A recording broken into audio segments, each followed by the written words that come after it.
Our guest this episode is John R. Miles, a human performance and culture expert who works with Fortune 100 companies and senior leaders to solve the trillion-dollar challenge of employee disconnection.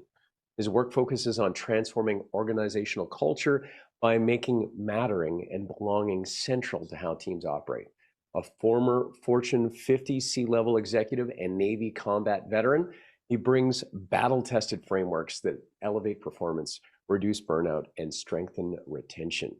Here to discuss how human-centered leadership drives engagement, innovation, and measurable business outcomes, please welcome to the podcast, John R. Miles. Welcome, John. Welcome to the Engaging Personalities Podcast. I'm Anders Belanger, founder and CEO of Engagify, where we're on a mission to rehumanize business through engagement. We believe that we can all be more successful if we can command attention and deepen connection. So stick around to the end of the show and we'll reveal how you can be our next guest on a future episode. So let's get ready to engage. Anders, thank you so much for having me. Such a pleasure to be here. Yeah, well, thanks for being here. And so, the thing that sticks out in my mind from the intro is right away is this, you're a Navy combat veteran. I imagine that does a lot for you as far as, how you frame, how you think about things, how you take action.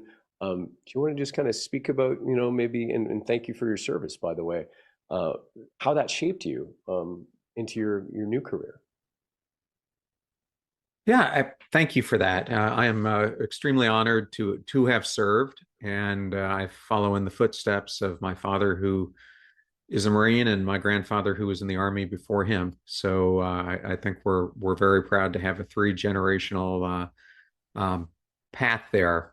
And I would say, besides the brotherhood and sisterhood that you get coming out of the military, one of the things it really showed me was in life, we tend to focus a lot of times on the end mission or the big events that we have that we think in hindsight define who we become. And I think what the military told me, especially on those missions, was that we often overfocus on the big events or those periods that we know we're going to be in crisis, and we don't focus enough on the transition points that get us there and get us out of there.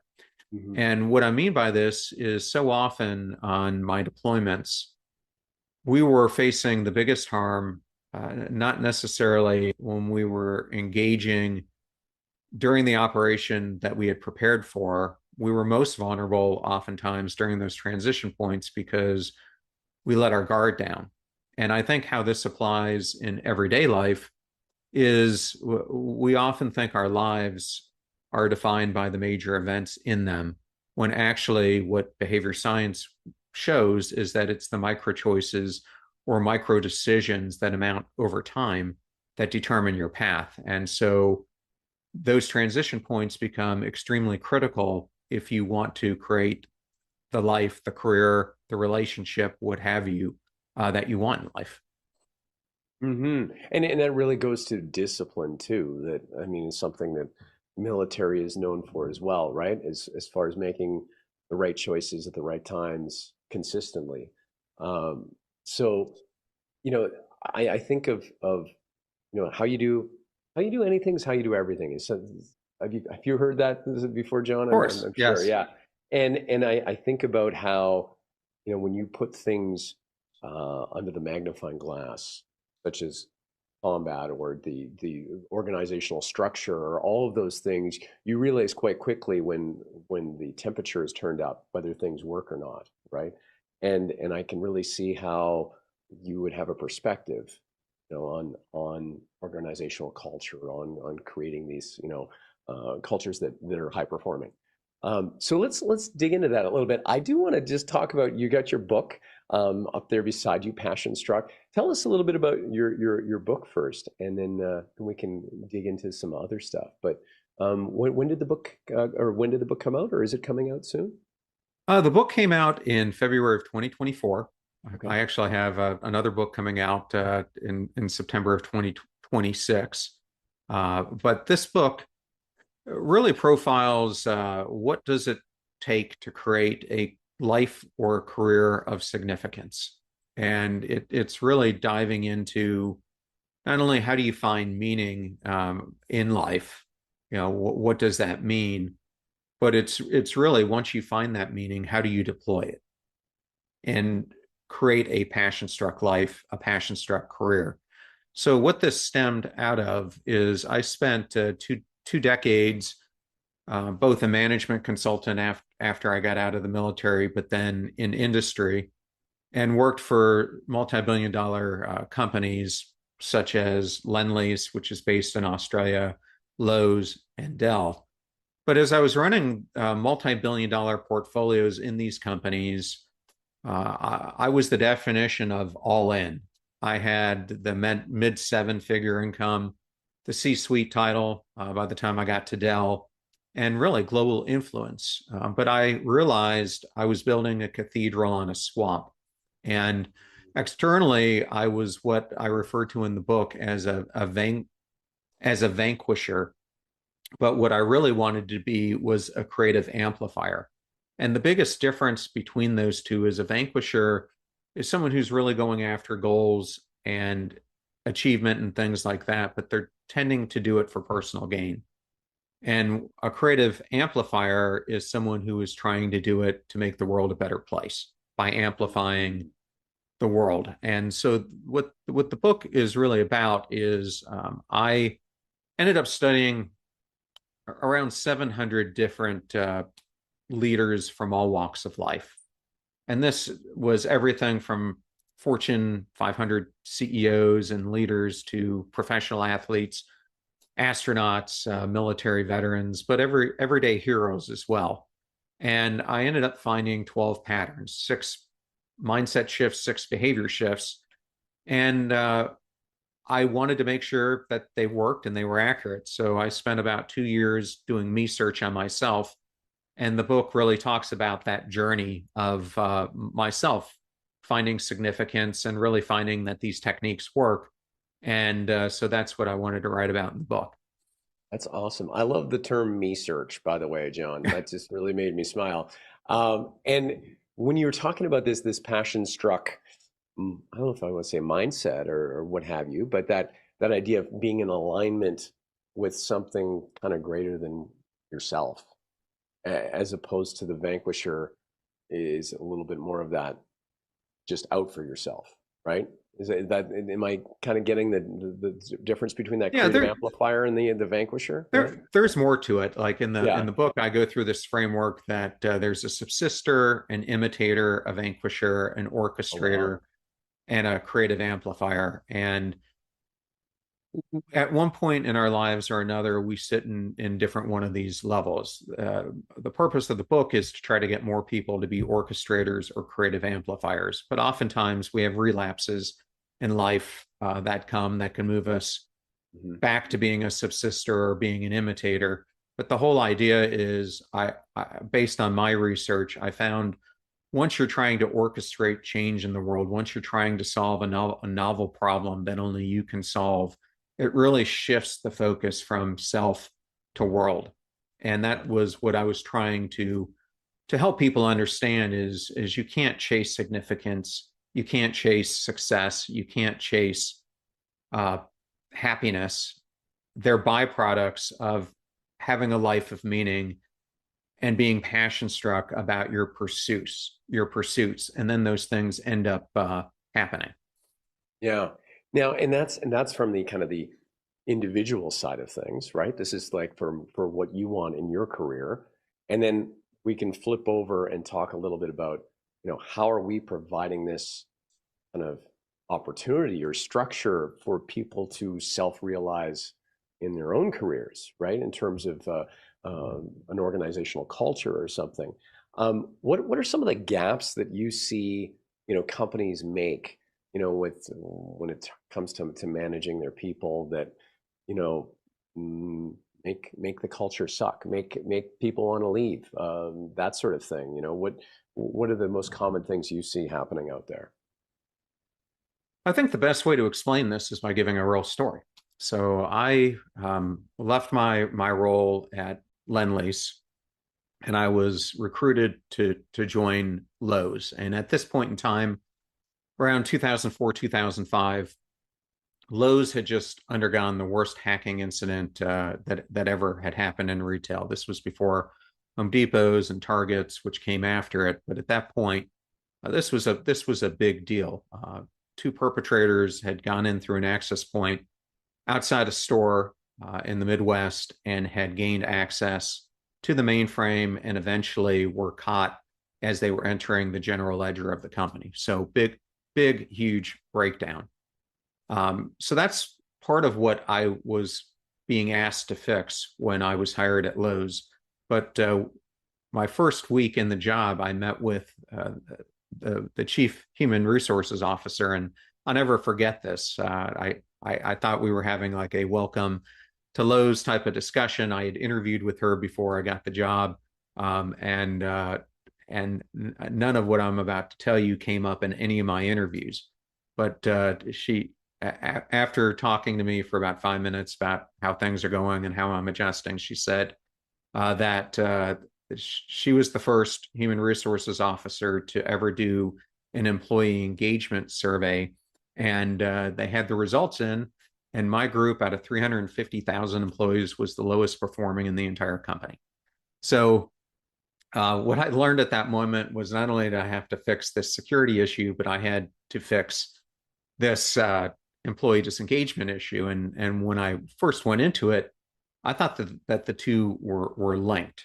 And so I did what anyone would do is I started asking customers of our group and my peers what was wrong with my team, and I kept getting back, they don't care, they're of course disengaged, they don't reach out, they're not proactive, they're not this, they're not that.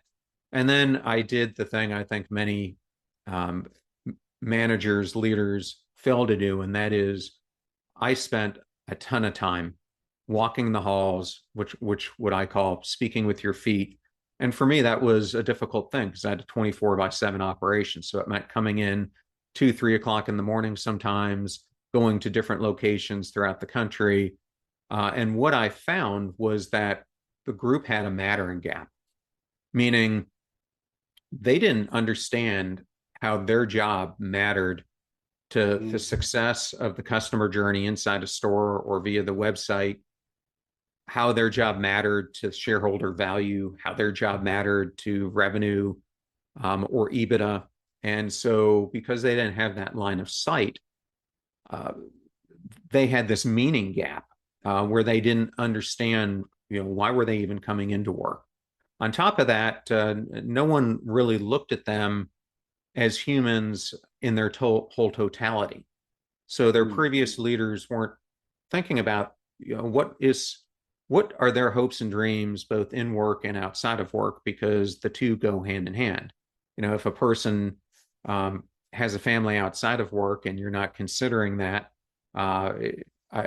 you're only looking at one dimension of their life, nor were people asking them, what are your long-term aspirations? So I put this multi-year plan in place, but it really started with me giving them clear line of sight into how each and every one of their jobs from the lowest to the highest made a difference, and explaining to them that clear line of sight. And once they started to understand that, that's the first step. I think then the next step where we tend to fail is giving employees permission to enact that mattering or that meaningfulness in a meaningful way. And a good example of this is I was talking to one of my shift commanders on the 24/7 watches, and I had given them guidance, I'd given them information, I told them what we were trying to accomplish. But what I noticed is that they were still paralyzed, meaning they were waiting for orders to be given to execute. And what I tried to explain to him was my leadership philosophy, which had been a servant leader for much of my career, had shifted to what I call a gardener leader, which is what I advocate people need to be now. And the difference is in this model, you need to be eyes on, but hands off. So what I told this gentleman is, you understand the ultimate mission goal is getting back to the military. You know what we're trying to accomplish. I've given you tool sets on how to get there because I gave everyone training, etc. But I can't be here 24/7. So just as a gardener kind of mends their crops, I need you to have originality in your own thought process, Mm-hmm. and to be willing to take risks, to be willing to use your own ideas based on the whole parameters of what we're trying to accomplish, and come up with new novel ways of solving problems. And what was so interesting to me is he said, and he was about 25 years into his career, you're the first manager or leader I've ever had who gave me permission to do that.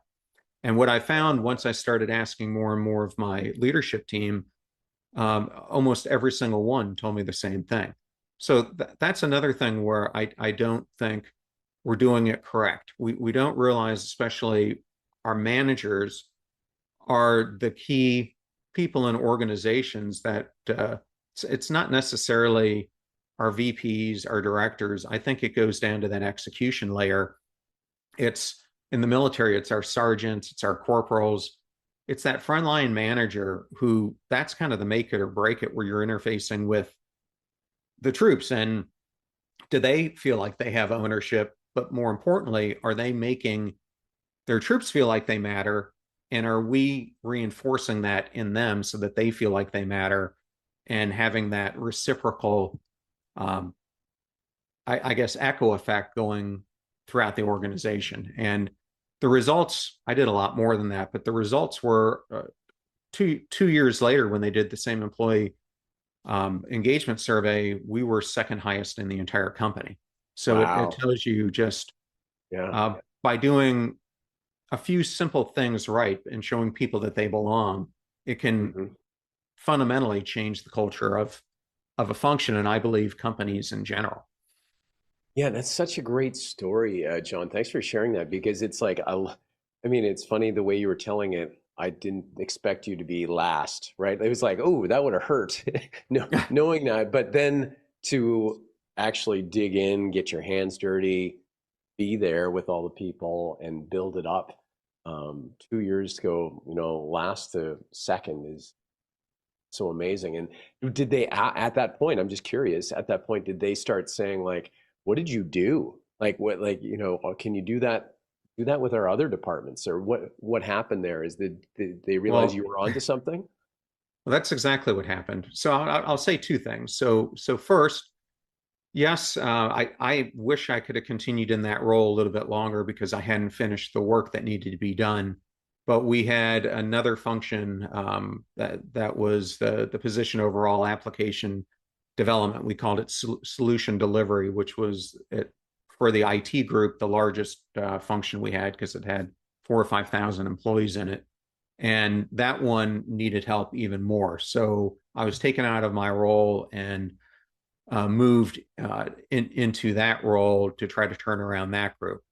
But what I also saw was, as I was repairing the security issues that were happening within Lowe's, anyone who knows anything about information security, it's typically not a penetration of the magnitude that we had. Some of it is technology enabled, which it certainly was, but it's more culturally enabled. And what I discovered was that this issue that I experienced in my group was really systematic across the organization. You had many employees who knew that we had vulnerabilities, knew that there were different ways that we should be protecting information, doing things, but they were almost afraid to bring it up because they didn't think that they were empowered to do that in the organization. And so for me, I was able to take this whole concept to more of a macro level. By when we were rebuilding the security program, I tried to implement these same concepts as we were trying to roll out the program, that fixing this isn't an IT alone thing. This is a systematic thing where we have to rethink security and about how it's happening throughout the company. Not just thinking that this was an isolated technology failure. This was really a systematic failure of how Lowe's in general was treating the importance of information and security across the broader organization. But it started with those who were in positions, oftentimes lower level employees, understanding that they had a voice that they could and needed to raise to help us understand how to improve security across the board. Hmm. Hmm. Yeah. Wow. It's very interesting. The as far as when you are brought in, let's say, to transform culture, what does that look like, or what kind of companies are you brought in to help do this at this point? If there was people listening who went, "Oh, this sounds interesting," what would Well, that look like? I've been fortunate that I've done it now in the largest companies with 80 to 90 billion dollars of revenue, and I've Wow. done it in startups. And the interesting thing that I found working across all of them, because I was also a partner in a private equity firm, is that we think there's so much difference between a Kroger and a mid cap company. And what I found is that they're all experiencing 80 to 85% of the same stuff. A little bit of it differs based on industry, because healthcare industry, you're going to have certain regulations and things you got to do, banking the same way, retail the same thing. But generally, you find the same issues going on in companies. It just becomes a scale issue. And that scale issue can work for you and against you. So in a Kroger size company, you're trying to turn a aircraft carrier Yeah. while it's at full steam, and that becomes the bigger issue. Plus, you're dealing with a lot more silos and a lot more what I call accidental architecture, both in systems and culture and other things that have been embedded over decades in those companies. When you're in a mid-sized companies or a startup, what's different is that you still have those same type of issues, but the scale is just different. In a startup, you have less people to deal with all the things that are happening. So you're wearing tons of different hats. And so oftentimes it's a bandwidth issue instead of a turning the boat issue. And in same thing happens to a lesser degree in the mid-sized companies. But what I've going across all of them, I found the breakdowns happening in the same place. But also, it's happening because when we think of metrics that we have that we're evaluating organizations against, we're not using belonging or mattering as one of the chief metrics that companies are looking to evaluate themselves. And so, from a senior leader standpoint, that's where I think you can impact culture by adding different dimensions of what you're evaluating if you want to see things change below it. But it's also empowering the organization once you give them those marching orders to enact this the best way they see how. Right. Right. Because I love mattering. I love that. It's not a term I hear very much, and I don't know, so I just love how it's used here. And you're kind of measuring mattering. It just sounds funny, but it makes sense.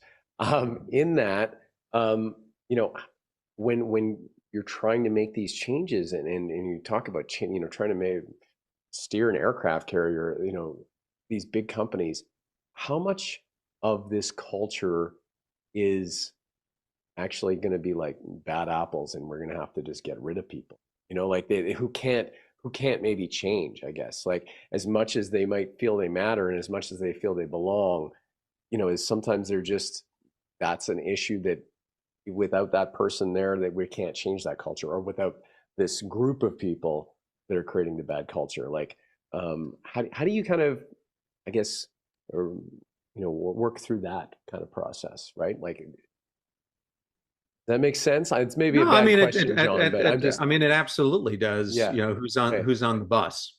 When Yeah. I turned around There that you go.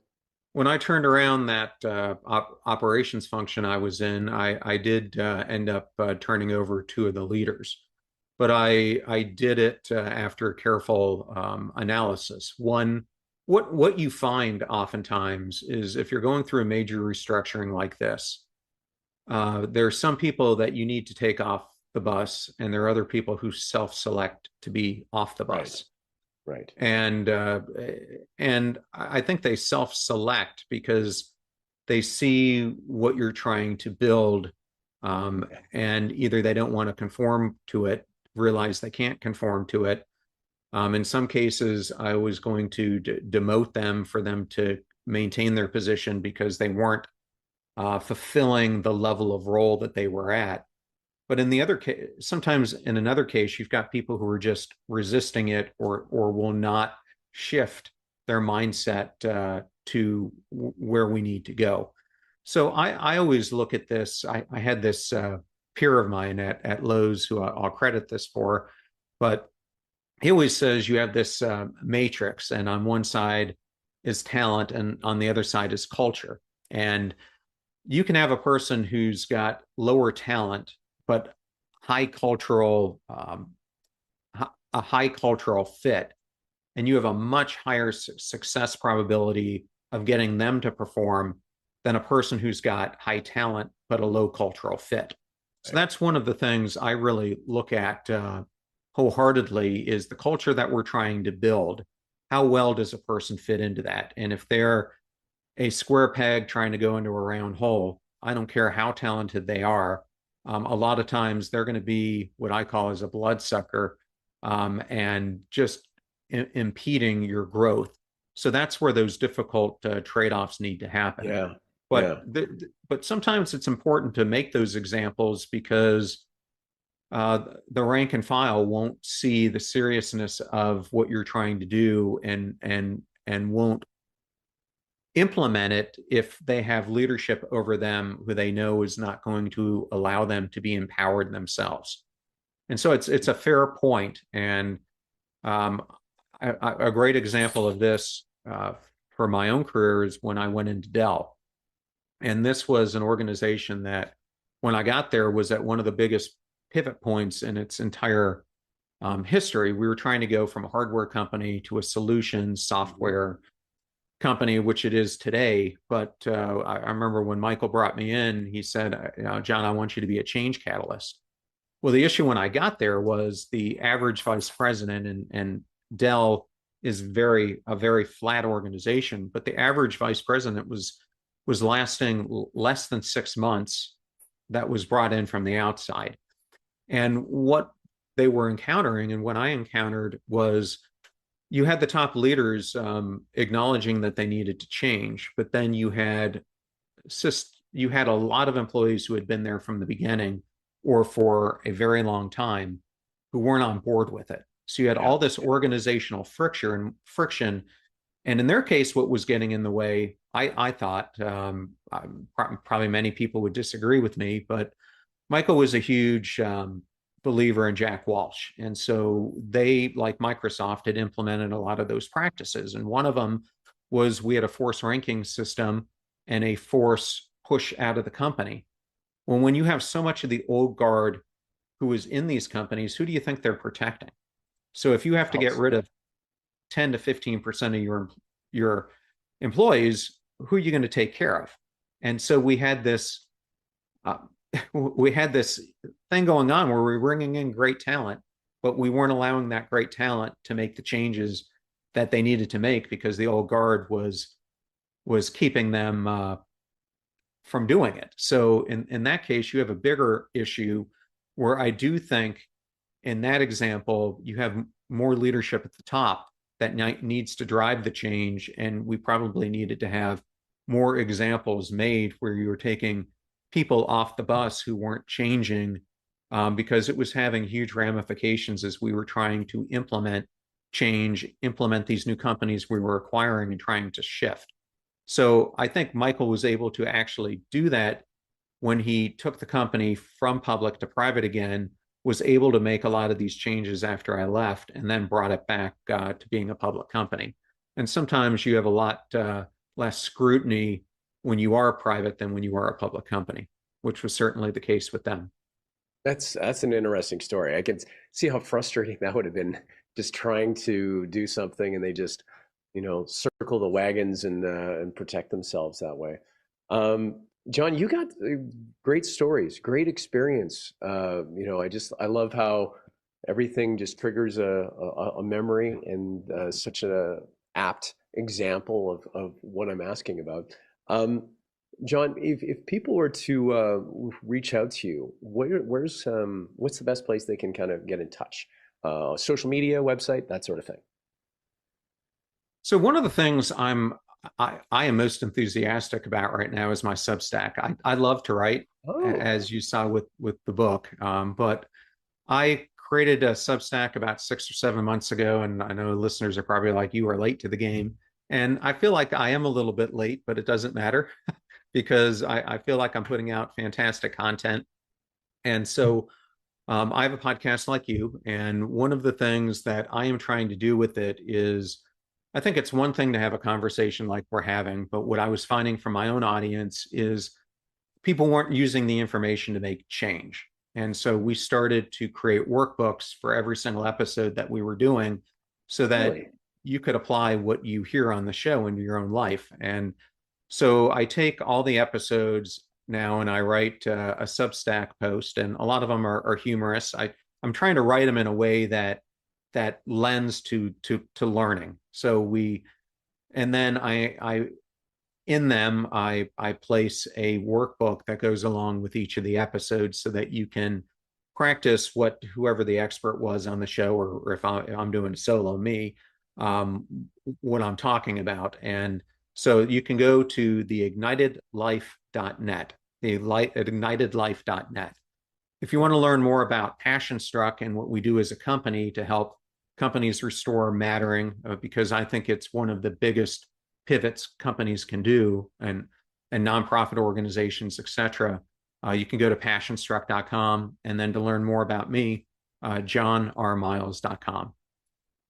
Perfect. Well, John, thank you so much for sharing what you do and your philosophy behind mattering. Again, I love the term. I really appreciate you coming on the podcast and talking with us.